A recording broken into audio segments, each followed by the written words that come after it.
Welcome everyone. इस video में हम पढ़ने वाले हैं इंटेलिजेंस के बारे में।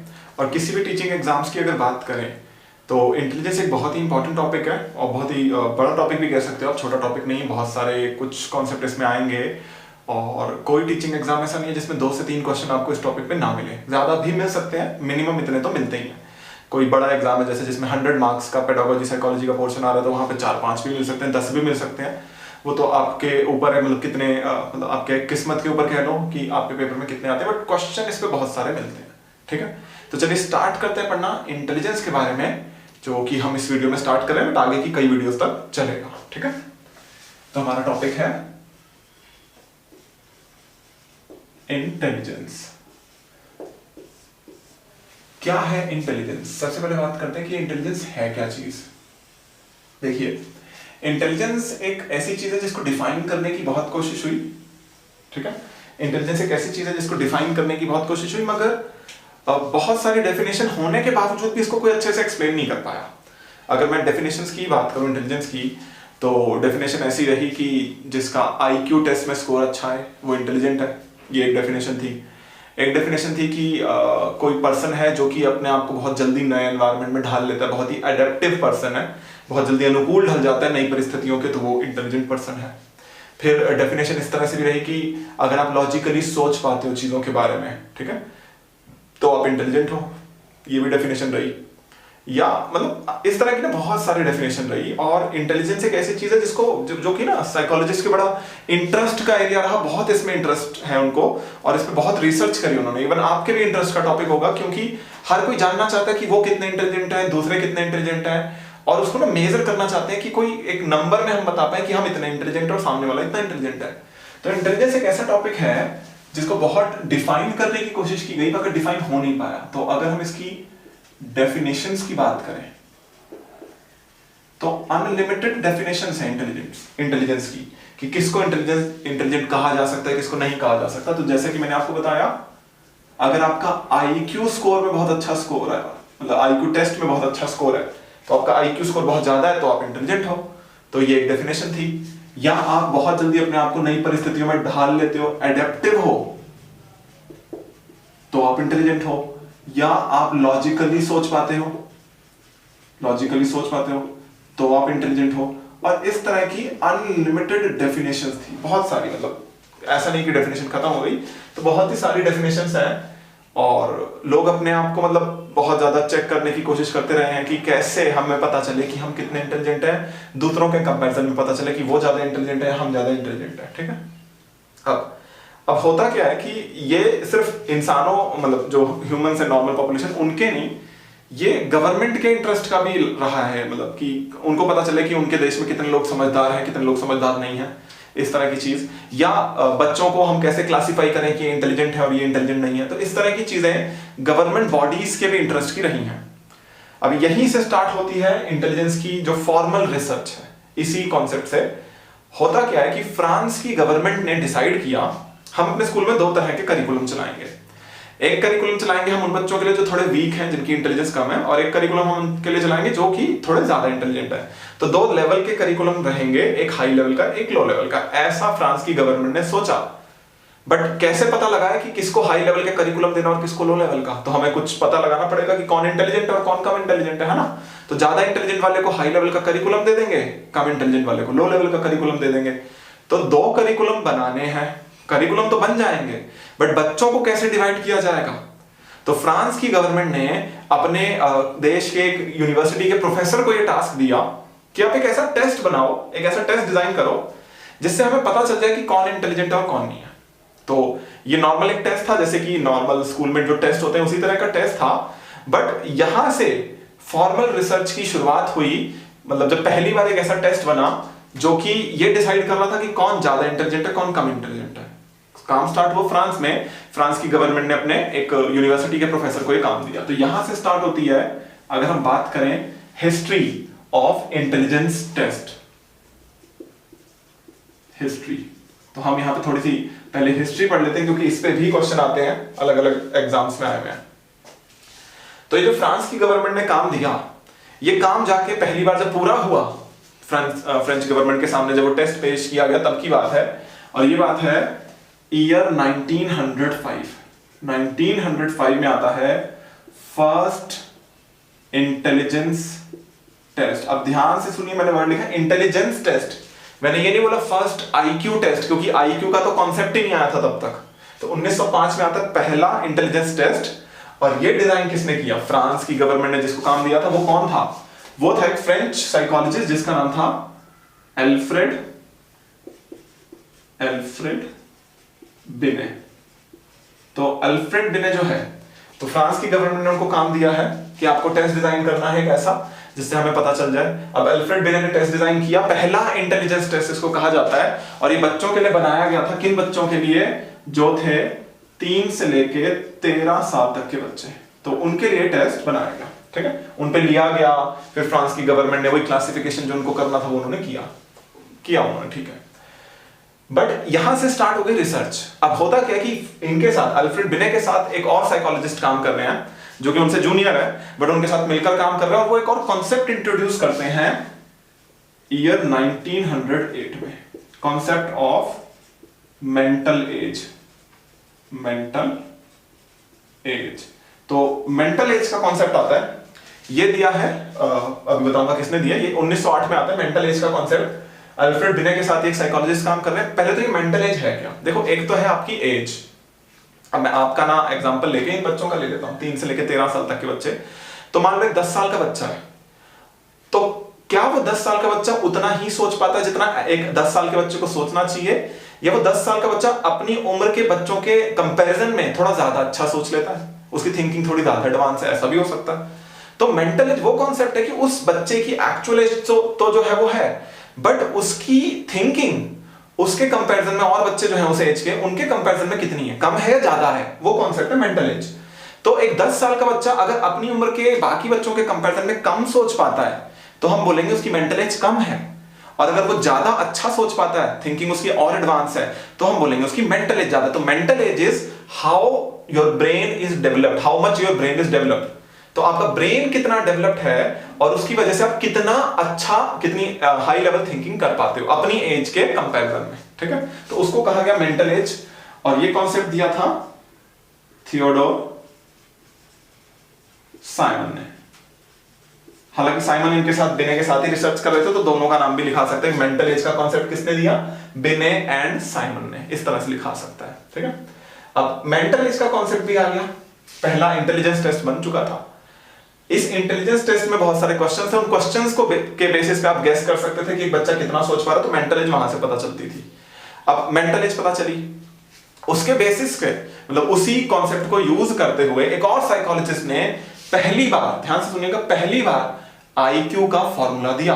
तो फर्स्ट टाइम आईक्यू का फॉर्मूला आता है 1912 आईक्यू फॉर्मूला।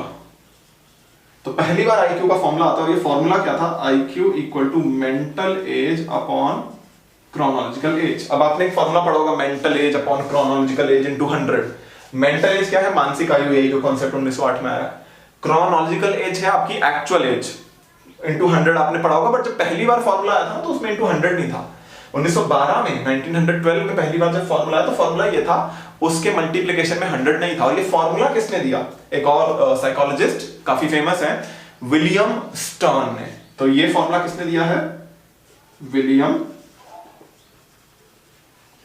स्टर्न ने। तो विलियम स्टर्न एक और साइकोलॉजिस्ट है जो कि फॉर्मूला देते हैं, एक्सप्लेन करते हैं कि भाई ऐसे हम बच्चों का आईक्यू कैलकुलेट कर सकते हैं। अब ये फॉर्मूला फेमस हुआ, और रिसर्च चल रही है, और कंटिन्यूअसली चल रही है रिसर्च, रुकी नहीं है रिसर्च, आज तक चल रही है रिसर्च। तो और इस फॉर्मूले को और मतलब इंप्रूव किया इस फॉर्मूले में, ये जो फॉर्मूला इंप्रूवमेंट हुआ, और फिर फॉर्मूले में नहीं, इस टेस्ट में भी इंप्रूवमेंट है। देखो हुआ क्या, अब ये सब पहुंचता है, ये जो रिसर्च है ये सब अमेरिकन्स को पता चलता है। तो ये सब चीजें अमेरिकन्स तक पहुंचती है, और अमेरिकन्स बड़े एक्साइटेड हो जाते हैं कि भाई ये तो पता चल जाएगा हमें कि कौन इंटेलिजेंट है, कितना इंटेलिजेंट है इससे, है ना। तो उसमें बहुत स्पीड से रिसर्च होने लगती है, और बहुत सारे अमेरिकन्स भी उसमें इन्वॉल्व हो जाते हैं। फ्रेंच लोग तो लगे ही हुए थे, फ्रेंच साइकोलॉजिस्ट जो थे वो तो लगे ही हुए थे। तो एक अमेरिकन साइकोलॉजिस्ट ही इसमें थोड़ा सा इंप्रूवमेंट करते हैं। देखो क्या इंप्रूवमेंट, एक तो ये जो टेस्ट था फर्स्ट आईक्यू टेस्ट, ये फ्रेंच के कल्चर के अकॉर्डिंग और फ्रांस के सिस्टम के अकॉर्डिंग था, तो उसको चेंज किया गया अमेरिकन सिस्टम के अकॉर्डिंग। फिर इस फॉर्मूले को भी चेंज किया गया थोड़ा सा, और ये चेंज किसने किया? ये किया लुइस टर्मन ने। ये 1916 की बात है, ईयर 1916। इसमें क्या होता है, इंप्रूवमेंट, ये ईयर है फेमस इंप्रूवमेंट के लिए, इंप्रूवमेंट एंड रिवीजन, इसके लिए फेमस है ये। तो क्या रिवीजन हुआ, क्या इंप्रूवमेंट हुआ, आईक्यू का फॉर्मूला चेंज हो गया और वो हो गया mental age upon chronological age into 100। तो फॉर्मूला हो गया ये। तो अब फॉर्मूला जो जाना जाता है, आपने जो एग्जाम्स में पढ़ा होगा, जिसपे क्वेश्चंस भी आते हैं, ये है, बुक्स में आपने पढ़ा होगा। और ये किसने दिया फॉर्मूला, जो मैंने बताया कि जो टेस्ट था इसमें भी चेंजेस किए, किसने किए, लुईस टर्मन, लुईस टर्मन। तो ये भी बड़े फेमस साइकोलॉजिस्ट कह सकते हो आप इंटेलिजेंस की टर्म में, इंटेलिजेंस के कॉन्सेप्ट में। तो कौन कौन फेमस है, तो अल्फ्रेड बिने फेमस है, थियोडर साइमन फेमस है, विलियम स्टर्न फेमस है और लुईस टर्मन फेमस है। तो ये 4 लोगों के नाम और ये 4 फेमस ईयर आपको पता होने चाहिए। पहला इंटेलिजेंस टेस्ट कब आया, उसमें मेंटल एज का कॉन्सेप्ट कब ऐड हुआ, पहला आईक्यू की फॉर्मूला कब आया और उसको इंप्रूव रिवाइज कब किया, 1916 में। किसने किया, लुईस टर्मन ने। अब होता क्या, अमेरिकन्स बहुत एक्साइटेड हो चुके हैं इसको लेकर, बहुत कुछ उन्होंने रिसर्च करना अपना स्टार्ट कर दिया।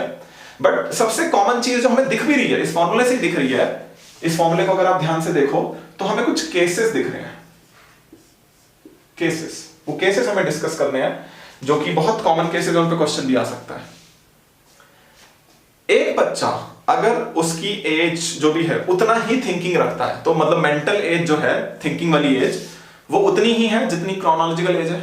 तो एक बच्चा है, एवरेज बच्चा, जिसकी मेंटल एज और क्रोनोलॉजिकल एज बराबर है, मतलब जितनी उसकी एक्चुअल एज है उतनी वो थिंकिंग रखता है। तो आईक्यू कितना हो गया उसका, आईक्यू जो है वो हो जाएगा 100। तो ये था फर्स्ट केस। अब ध्यान से देखो, mental as chronological age equal है, इसमें ऊपर नीचे अगर सेम वैल्यू होगी वो तो कट जाएंगी ना, तो आईक्यू कितना आ जाएगा, 100। तो ये एक फर्स्ट केस बना, केसेस हम पढ़ रहे हैं। और ये केस हमें बताता क्या है कि अगर बच्चा एवरेज है, एवरेज बच्चा कौन है, जो उतना ही सोच पाता है जितनी उसकी एज है, तो दिमाग उसका उतना ही चलता है जितनी उसकी एज है, वो एवरेज बच्चा है। एवरेज बच्चों का आईक्यू होता है 100। तो ये केस हमें बताता है कि एवरेज लोगों का आईक्यू कितना होता है, 100। तो ये केस है एवरेज। फिर एक केस लेते हैं, mental as is greater than chronological age. उस केस में आप आईक्यू देखना, ऊपर वाली चीज बड़ी है, नीचे वाली चीज छोटी है, तो ऊपर 12 ले लो, नीचे 10 ले लो, कटा के आप देखना आईक्यू आ जाएगा मोर देन 100, मोर देन 100। ये दूसरा केस है। अब इस दूसरे केस को समझो, लॉजिकली समझो। बच्चे की जो आयु है उससे ज्यादा उसकी मेंटल एज है, मतलब वो सोच ज्यादा पाता है, उसकी उम्र कम है, तो जाहिर सी बात है बच्चा तो अबव एवरेज हुआ ना, मतलब बाकी बच्चों के कंपैरिजन में इंटेलिजेंट हुआ, कम उम्र का है बट थिंकिंग ज्यादा रखता है। ये जो ऊपर वाली स्टेटमेंट इससे ये तो दिख रहा है कि क्रोनोलॉजिकल एज कम है बट थिंकिंग वाली एज ज्यादा है। ये बच्चा है अबव एवरेज, तो ये अपनी एज के बच्चों के कंपैरिजन में अबव एवरेज है, मतलब उनसे ज्यादा सोच पाता है। फिर तीसरा case, mental as is less than chronological age, और ठीक उल्टा हो जाएगा, आईक्यू लेस देन 100। इसको आप ध्यान से देखो, आप इसको भी लॉजिकली समझ सकते हो। एक बच्चा जिसकी उम्र तो ज्यादा है बट मेंटल एज कम है, मतलब वो सोच कम पाता है, तो जितनी उसकी उम्र है वो कम सोच पाता है। तो ये बच्चा जाहिर सी बात है अपनी एज के बच्चों में थोड़ा सा लेस इंटेलिजेंट है, कम सोच पाता है ना, उम्र तो सबकी बराबर है बट बाकी बच्चों के कंपैरिजन में इसकी थिंकिंग कम है, तो ये बाकी बच्चों से थोड़ा लेस इंटेलिजेंट है। इसको कहा जाता है बिलो एवरेज, बिलो एवरेज। तो ये फॉर्मूला इसलिए बहुत फेमस है क्योंकि ये हमें तीनों केसेस दिखा सकता है। तो हम बच्चे का आईक्यू टेस्ट लें, आईक्यू टेस्ट में कुछ क्वेश्चंस होंगे, क्वेश्चन से हमें मेंटल एज पता चल जाती है, मतलब बच्चे ने किस लेवल के क्वेश्चन सॉल्व किए। फिर हम एज तो उसकी पता ही है, एक्चुअल एज तो इस फॉर्मूले में पुट करें, आईक्यू निकालें और मैच करें इन तीनों में से किस रेंज में वो आ रहा है, क्या 100 के बराबर आ रहा है, अगर हाँ तो बच्चा एवरेज है, बट क्या 100 से ज्यादा आ रहा है आईक्यू तो वो बच्चा अबव एवरेज है, मतलब थोड़ा सा इंटेलिजेंट है ज्यादा, बट क्या आईक्यू 100 से कम आ रहा है तो मतलब वो बच्चा कम इंटेलिजेंट है। तो यहां से हमें पता चल जाता है, थोड़ा सा आइडिया लग जाता है, मतलब कि बच्चे का कौन सा केस है। तो फर्स्ट केस ये है, सेकंड केस ये है, थर्ड केस ये है। तो ये है कुछ केसेस जो आपको समझ में आने चाहिए। तो ये तो था बेसिक, मतलब आईक्यू की हिस्ट्री, आईक्यू इंटेलिजेंस टेस्टिंग की हिस्ट्री, इंटेलिजेंस क्या डेफिनेशन, जो डेफिनेशन तो खैर अनलिमिटेड है, वो सारी प्रॉब्लमेटिक डेफिनेशन है क्योंकि कोई भी एक डेफिनेशन ढंग से एक्सप्लेन नहीं कर पाती। आगे हम पढ़ेंगे मल्टीपल इंटेलिजेंस का कॉन्सेप्ट तो आएगा कि डेफिनेशंस के साथ प्रॉब्लम क्या है। तो बेसिक हिस्ट्री पढ़ी और उसके बाद केसेस पढ़े। अब अमेरिकन ने रिसर्च अपनी बंद नहीं करी, अमेरिकन इतने एक्साइटेड हो गए इसको लेकर, इस कॉन्सेप्ट को लेकर, कि उन्होंने उनके, आपको पता होगा अमेरिका में बहुत लोग बाहर से जाके बसे हैं ना, तो बाहर से जो लोग आ रहे थे, जो बस रहे थे, उनके लिए उन्होंने कंडीशन रख दी कि इनका आईक्यू जरूर टेस्ट करेंगे। ऐसे किसी को देश की नागरिकता नहीं देंगे, कहीं बाहर से बेवकूफ लोग आके बस जाए हमारे देश में, तो उनको बड़ा डर रहता है इस चीज का। तो उन्होंने क्या किया, उन्होंने कंडीशन रख दी कि सबका आईक्यू टेस्ट लेंगे, और सिर्फ उन्होंने नहीं भी रखी होती कंडीशन, उनके खुद के ही देश के लोगों का आईक्यू टेस्ट सबने कराना शुरू कर दिया। हुआ क्या, हर कोई पेरेंट्स अपने बच्चों को लेके जा रहा है आईक्यू टेस्ट कराने के लिए, मतलब बड़ा ऑब्सेशन सा बन गया कि हमें तो कराना है अपने बच्चे का आईक्यू टेस्ट। तो बहुत सारे लोगों का आईक्यू टेस्ट हुआ, इतना सारा डेटा इकट्ठा हो गया कि मतलब उनको बहुत सारे लोगों का पता कि लाखों लोगों का आईक्यू स्कोर कितना है। फिर उन्होंने क्या किया, इसको प्लॉट किया ग्राफ पे, और वो ग्राफ आपको बहुत अच्छे से समझना, जिसको हम बोलते हैं ग्राफ ऑफ इंटेलिजेंस या आईक्यू स्कोर, और वो हम बहुत अच्छे से समझते हैं क्योंकि उस पर भी क्वेश्चन आते हैं। ठीक है, तो मैं यहाँ पे थोड़ा साफ साफ सा ड्रॉ करूंगा, और आपसे भी मैं एक्सपेक्ट करूंगा कि आप भी उसको अपने अगर नोट्स बना रहे हो तो साफ साफ ड्रॉ करना। तो मैं ड्रॉ करता हूँ और वो साथ साथ आपको समझाता रहता हूँ। और हम पढ़ रहे हैं ग्राफ ऑफ इंटेलिजेंस, बाद में नाम लिख दूंगा।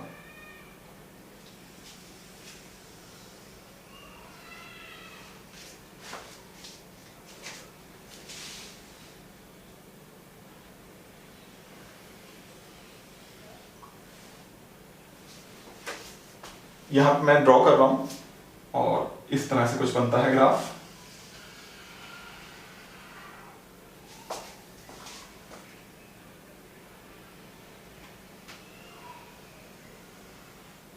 इस तरह से, तो ये ग्राफ की शेप है, इस तरह की शेप ग्राफ की बनती है। अब ये ग्राफ हमें क्या बताता है, देखो ये जो नीचे वाली लाइन है, ये नीचे वाली लाइन है आईक्यू स्कोर की, तो मैं यहाँ पे आईक्यू स्कोर लिख देता हूं। बीच में बिल्कुल है 100 आईक्यू स्कोर, ठीक है, और 15-15 के गैप में आगे लिखा हुआ है, 15-15 के गैप में पीछे लिखा हुआ है। तो ये है 115 आईक्यू स्कोर, ये है 130 आईक्यू स्कोर, और ये है 145 145 आईक्यू स्कोर, ऐसी इस तरफ भी।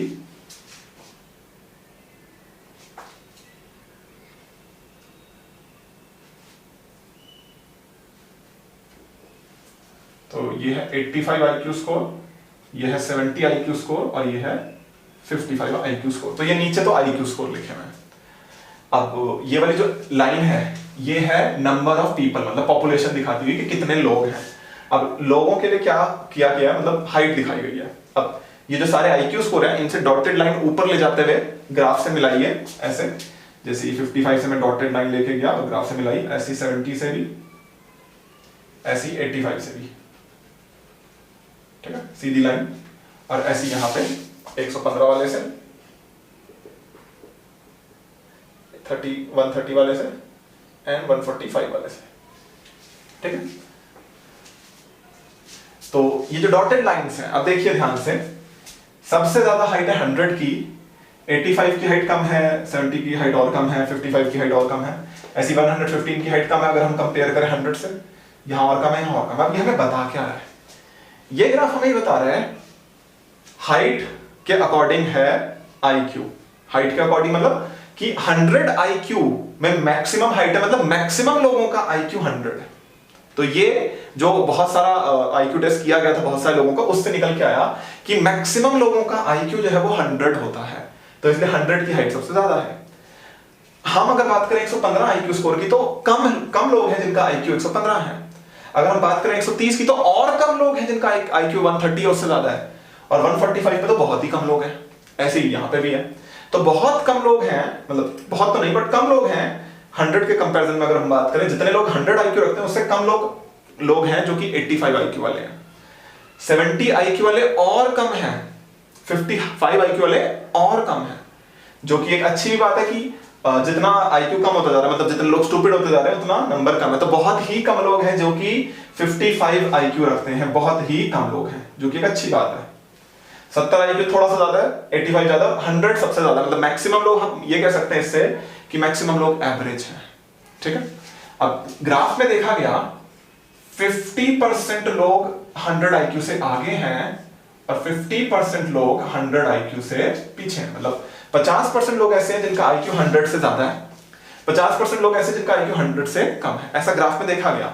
इवन हमें ये परसेंटेज भी पता है कि 100 से 115 के बीच में कितने परसेंट लोग आते हैं, और ये आपको याद रखना है क्योंकि इस पर क्वेश्चन आता है, ठीक है।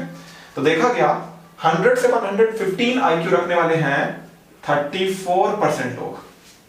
34% लोग ऐसे हैं पूरी दुनिया में जिनका आईक्यू 100 से 115 के बीच में है। 115 से 130 के बीच में है 13.5%। 13.5% लोग ऐसे हैं जिनका आईक्यू 115 से 130 के बीच में है। 2% लोग ऐसे हैं जिनका आईक्यू 130 से 145 के बीच में है। और फिर आप खुद कैलकुलेट कर सकते हो, मतलब 1% से इवन लेस देन 0.5% अराउंड लोग हैं जो कि आईक्यू 145 से अलग है। तो मतलब बहुत ही कम लोग हैं, बहुत ही कम लोग जिनका आईक्यू 145 से ज्यादा है, बहुत ही कम लोग हैं। इसी तरह से यहां पे ये सेम परसेंटेज यहां पे है, सेम परसेंटेज। तो 34% लोग हैं जिनका आईक्यू 85 से 100 के बीच में है। 13.5% लोग हैं जिनका आईक्यू 70 से 85 के बीच में है। अराउंड 2% लोग हैं जिनका आईक्यू 55 से 70 के बीच में है। तो ये परसेंटेज जो है ये आपको याद रखनी है। और ये परसेंटेज ना एग्जैक्ट नहीं है, ये मैंने आपको समझाने के लिए लिखी है। ये एग्जैक्टली 34 नहीं है, 34 पॉइंट कुछ है, तो राउंड ऑफ करके 34 लिख दिया।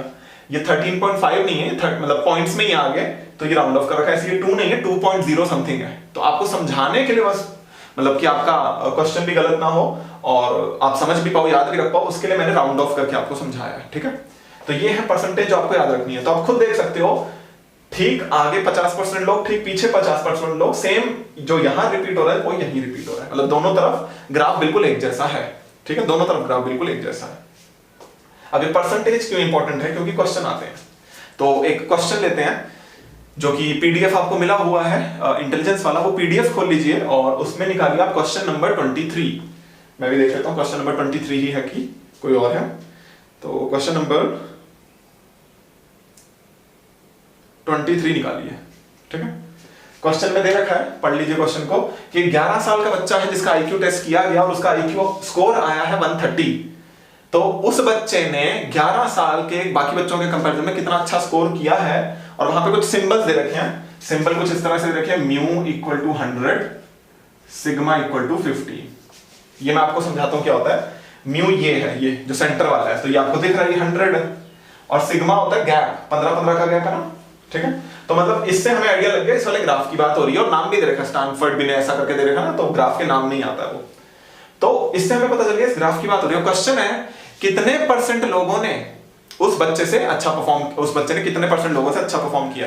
अब जब ये क्वेश्चन आया था तो लोग ना ये वाला फॉर्मूला लगा के सॉल्व कर रहे हैं कि भाई एज दे रखी है, आप देखो एज दे रखी है ना, आईक्यू टेस्ट भी दे, आईक्यू स्कोर भी दे रखा है 130, एज भी दे रखी है, तो मेंटल एज निकाल दी। बट मेंटल एज निकालने से इसका कुछ लेना देना नहीं है। ठीक है, तो वो क्वेश्चन जो है जो आपने पढ़ा अभी वो ग्राफ पे है, इस फॉर्मूले पे नहीं है। अब क्वेश्चन कैसे करना है, ध्यान से देखो। क्वेश्चन में 11 साल दिया हो, 10 साल दिया हो, 12 साल दिया हो, irrespective of the age graph same बनता है। याद रखना, ग्राफ का एज से कुछ लेना देना नहीं है, ग्राफ हमेशा ऐसा ही बनता है चाहे एज कुछ भी दे रखी हो। तो फर्क किससे पड़ता है, फर्क पड़ता है इनसे, इन नंबर से हमें पता चल जाएगा इसी ग्राफ की बात हो रही है, पहली चीज। फिर दूसरी चीज, क्वेश्चन में दे रखा है आईक्यू 130 है, आईक्यू 130 है, तो ये आईक्यू 130 वाला जो बच्चा है, आप ध्यान से देखो, इससे आगे कितने लोग हैं, 2% और थोड़ा सा और, मतलब 2 पॉइंट कुछ परसेंट लोग हैं जो कि इससे आगे, मतलब 130 वाले बच्चे से आगे भी हैं और इंटेलिजेंट बच्चे भी हैं। तो 2% लोग लगभग इससे ज्यादा इंटेलिजेंट है। तो कितने लोग ऐसे हैं जो इससे कम इंटेलिजेंट है, 98%, सीधा सीधा हो गया। 2% लोग अगर इससे आगे हैं तो पीछे कितने हैं, यहां से लेके पूरा 98% लोग ऐसे हैं जिनसे इस बच्चे ने अच्छा स्कोर किया। तो इस क्वेश्चन को ऐसे करना था, तो आंसर इसलिए है 98%। तो 98% लोग हैं जिनका आईक्यू 130 से कम है, 2% लोग हैं जिनका आईक्यू 130 से ज्यादा है। अब क्वेश्चन में जरूरी नहीं 130 दिया होता, 115 भी दे सकते थे। क्वेश्चन आता है कि उस बच्चे ने 115 स्कोर किया है, अब बताओ कितने बच्चे ऐसे हैं जो इस बच्चे से ज्यादा हैं, मतलब आगे हैं। अब मान लो ऐसा आ जाता तो, अब देखो, तो 115 आईक्यू अगर दे रखा होता, 13-13.5%, ये कितना हो गया 15.5 और थोड़ा सा 16% लोग लगभग, तो 16% लोग होते जो 115 से ज्यादा आईक्यू रखते। हाँ, 115 से ज्यादा आईक्यू 16%। तो कितने लोग होते जिनका आईक्यू 116 से कम होता, पूरे 100% का ग्राफ है ना ये, तो 16% अगर आगे हैं तो पीछे कितने होते, 84%। और ये ट्रू है, 84% लोग ऐसे होते जिनका आईक्यू 115 से कम, और ऐसा है, ऐसा रियलिटी में है। ठीक है, तो इस तरह से ये क्वेश्चन किए जाते हैं। अब ये सिग्मा और म्यू की बात करते हैं, ध्यान से देखना। इसको मैंने लिखा सिग्मा, इसको म्यू जीरो भी लिखते हैं, इसको म्यू बोलते हैं। ये क्या है, ये स्टैंडर्ड डेविएशन है। अब ये थोड़ा मैथमेटिकल कॉन्सेप्ट है, तो मैं आपको डीप में तो नहीं ले जाऊंगा क्योंकि सारे लोग मैथमेटिक्स बैकग्राउंड के नहीं है, तो मैं इस तरह से समझाऊंगा कि कोई भी समझ पाए इररिस्पेक्टिव ऑफ मैथमेटिक्स बैकग्राउंड। आपका मैथ्स बैकग्राउंड है तो भी समझ पाओगे, नहीं है तो भी समझ पाओगे। तो इसको हम लिखते हैं सिग्मा जीरो, और इसको लिखते हैं प्लस सिग्मा वन, इसको लिखते हैं प्लस सिग्मा टू, इसको लिखते हैं प्लस सिग्मा टू, कभी कभी प्लस नहीं भी लगाते हैं। और इधर है माइनस वाले, इधर लिखते हैं minus sigma one, minus sigma two, minus sigma three. यहाँ पे माइनस जरूर लगाते हैं, ये कंपलसरी है, बट वहां प्लस नहीं भी लगाओगे चलेगा। अब ये प्लस सिग्मा वन का क्या मतलब है कि एक बार आपने 15 जोड़ा है तो 115 IQ है, दो बार आपने 15 जोड़ा है, सिग्मा टू का मतलब है तो 130, दो बार 15 जोड़ोगे 30 हो गया, तीन बार 15 जोड़ोगे 145 हो गया, तो उसको लिखते हैं सिग्मा थ्री। इसी तरह से घटाया है, यहाँ पे देखो माइनस सिग्मा वन मतलब एक बार सब्ट्रैक्ट कर दिया 15, तो 15 सब्ट्रैक्ट किया 85, फिर दो बार सब्ट्रैक्ट किया तो 70 माइनस सिग्मा टू, तीन बार सब्ट्रैक्ट किया तो माइनस सिग्मा थ्री, और तीन बार सब्ट्रैक्ट करके देखो 55 आ रहा है। तो इस तरह से लिखते हैं। अब ये हमें बता क्या रहा है, ध्यान से सुनना। ये जो सिग्मा है, इसको इसके ऊपर भी क्वेश्चन आ जाता है, वो भी देख लेंगे अभी। माइनस सिग्मा वन से लेके प्लस सिग्मा वन तक, माइनस सिग्मा वन से लेके प्लस सिग्मा वन तक, इन लोगों को कहा जाता है एवरेज। ठीक है, इन लोगों को कहा जाता है जनरली एवरेज। तो लिखा आता है कि सिग्मा वन के अंदर या स्टैंडर्ड डेविएशन वन के अंदर कितने परसेंट लोग आते हैं। आप देखो 34 यहां है, 34 यहां है, माइनस से लेके प्लस वन तक, टोटल होगा 68%। तो अगर क्वेश्चन आए कि एक स्टैंडर्ड डेविएशन में कितने परसेंट लोग आते हैं, आंसर होगा 68%। या क्वेश्चन आए एवरेज लोग कितने हैं, आंसर होगा 68%। ऐसे सिग्मा टू से भी आ सकता है कि दो स्टैंडर्ड डेविएशन के अंदर कितने परसेंट लोग हैं, आप टोटल कर लो 13.5 और 13.5 और ये सब, तो आप कैलकुलेट करोगे अगर तो लगभग 95 आएगा। इन सबको जोड़ के देख लेना, 95% आएगा। तो 95% लोग ऐसे हैं जो दो स्टैंडर्ड डेविएशन के अंदर आते हैं। ये इस तरह के क्वेश्चन आए हुए हैं। तो एक स्टैंडर्ड डेविएशन के अंदर आते हैं 68% लोग, दो स्टैंडर्ड डेविएशन के अंदर आते हैं 95% लोग। ठीक है, अब इस पे और कैसे क्वेश्चन आते हैं, तो आपके इनमें जो क्वेश्चन है उनमें क्वेश्चन है क्वेश्चन नंबर 20, वो भी निकाल लो। क्वेश्चन में कुछ ऐसे दिया हुआ है डायग्राम। ठीक है, एक जगह लिखा है हाई इंटेलिजेंस, एक जगह लिखा है हाई क्रिएटिविटी, एक जगह लिखा है हाई मोटिवेशन, और ठीक इनका कॉमन रीजन शेड कर रखा है, और यहाँ पे एरो लगा के ऐसे लिखा है कि ये क्या है। और ऑप्शन इस तरह से दे रखा है, सिग्मा बराबर में 0, 1 सिग्मा से 2 सिग्मा, 2 सिग्मा से 3 सिग्मा, या आफ्टर 3 सिग्मा, ऐसे ऐसे ऑप्शन दे रखे हैं। हाँ, अब देखो high intelligence, high creativity, high motivation, ये जो ये 100 IQ वाला बच्चा होता है एवरेज, इसको क्या बोलते हैं, एवरेज। ठीक है, तो एवरेज बच्चे के लिए सिग्मा की वैल्यू कितनी होती है, 0। बट ये बच्चा तो हाईली इंटेलिजेंट है, हाईली क्रिएटिव है, हाईली मोटिवेटेड है, तो सिग्मा 0 तो हो नहीं सकता, नहीं हो सकता। फिर अब देखो होता क्या है, अगर एक चीज हाई है तो आप यहां पे आ गए, दो चीजें हाई है तो आप 2 जंप करते हो, तीन चीजें हाई होती हैं तो 3 जंप करते हैं। ठीक है, इस तरह से करते हैं क्वेश्चंस को। तो एक हाई इंटेलिजेंस तो 1 जंप करी, फिर दूसरी चीज भी हाई है, दूसरी जंप करी, तीसरी चीज भी हाई है, 3 जंप करी, तो 3 जंप में हमने देखा सिग्मा 3। तो या तो बच्चा सिग्मा 3 पे है या सिग्मा 3 से आगे, उससे पीछे नहीं हो सकता। तो उससे पीछे यहां नहीं हो सकता, यहां नहीं हो सकता, आफ्टर सिग्मा 3 हो सकता है वो बच्चा जिसके लिए तीनों चीजें हाई हैं। ठीक है, तो इस तरह से करता, तो 3 चीजें हाई, अब मान लो 2 चीजें हाई दी होती, इस तरह से दिया होता, बस 2 दिए होते, हाई इंटेलिजेंस, हाई क्रिएटिविटी, और इनका बीच का शेड करके पूछते ये बच्चा कहां पे है। 2 चीजें हाई है तो 2 जंप करेंगे, 1 2, तो बच्चा यहां से तो आगे है, बट तीसरे सिग्मा से आगे नहीं होगा, तो बच्चा दूसरे और तीसरे के बीच में होगा अगर 2 चीजें हाई होंगी। तो इसी क्वेश्चन में फिर आंसर ये हो जाता अगर 2 चीजें हाई दी होती। ठीक है, तो इस तरह से इस क्वेश्चन को करते हैं, और ये है सिग्मा का सिग्निफिकेंट, मतलब क्वेश्चन सॉल्व करने में हेल्प करता है। तो क्वेश्चन नंबर 20 और 23 से आपको आइडिया लग गया किस तरह के इस पे क्वेश्चन आते हैं। बाकी क्वेश्चन कैसे कैसे आ सकते हैं, इसके नाम पे अब नाम सुन लीजिए। एक इसको बोलते हैं बेल शेप्ड कर्व, क्योंकि इसकी शेप जो है घंटी जैसी है। ठीक है, दूसरा इसका नाम है डिस्ट्रीब्यूशन ऑफ IQ स्कोर, क्योंकि IQ स्कोर का डिस्ट्रीब्यूशन दिखा रहा है। तीसरा इसका नाम हो सकता है स्टैनफोर्ड बिने इंटेलिजेंस ग्राफ, क्योंकि स्टैनफोर्ड बिने इंटेलिजेंस ग्राफ के नाम से फेमस है। और एक नाम distribution of IQ score, sorry normal probability curve, ये थोड़ा साइंटिफिक नाम है, मैथ्स में यूज होता है। तो ये सब इसके नाम है, normal probability curve, bell shaped curve, distribution of IQ score या इंटेलिजेंस, और स्टैनफोर्ड बिने IQ ग्राफ। तो ये सब इसके नाम है, और इस तरह के क्वेश्चंस इस पे आए हुए हैं। आई होप आपको ये समझ में आया होगा, और ये जो हमने इससे पहले पढ़ा ये भी समझ में आया होगा। तो मिलते हैं आपसे नेक्स्ट वीडियो में, और आगे का कॉन्सेप्ट डिस्कस करेंगे कि IQ स्कोर पे किस किस चीज का इफेक्ट पड़ता है। ठीक है।